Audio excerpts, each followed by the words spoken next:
The idea of sustainable harvesting is that next year's population depends on this year's population.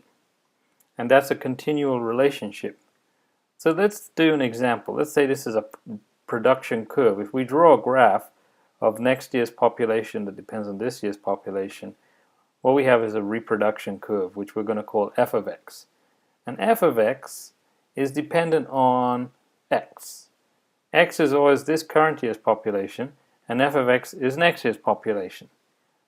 So let's take, for example, that this year's population is 2 units. So here's 2 units.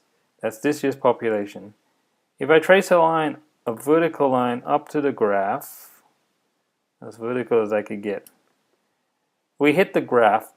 The corresponding value on the y-axis is next year's population, which it looks like 1, 2, 3, 4, 5, 6 units. So now next year's population is 6 units, which came from this year's population of 2 units. The population would have tripled, in other words.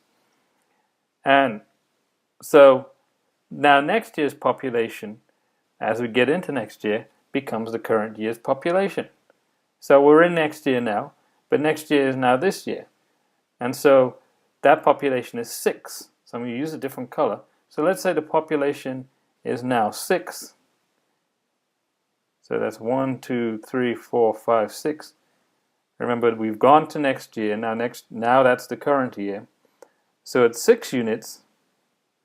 So we go up, we hit the curve, and wherever we hit the function, that's going to give us next year's population. Oops. And next year's population looks like it's about 7.5. So remember, that's now 2 years from now. So the next year after the next year is 7.5. So that 7.5 now becomes the current population. So I'm going to do one more line. So it's 7.5. Go up to the function, and that's going to hit the graph right here. If I draw a horizontal line across, it looks like we're almost at 5 3/4, let's say. And so now we come back onto the horizontal axis at 5 3/4, and so on. And we keep doing this until it seems like a pattern, until we reach one value. And it seems to be going to one value of the function. If it does, or 1 or 2 values of the function keep repeating themselves, then that means we've reached equilibrium. If it doesn't, it goes all over the place.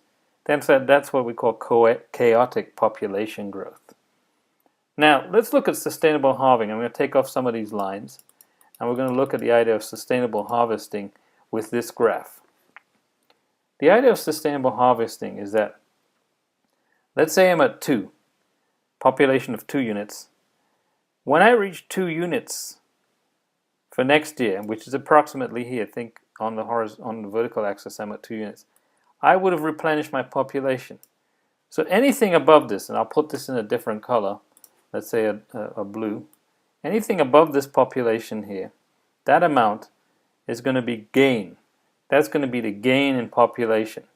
That's going to be the gain in population. And so we can harvest that gain without depleting the population. So we can harvest from here upwards.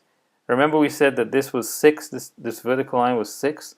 Well, in this case, we can harvest therefore from here to here, which would be 4 units of population.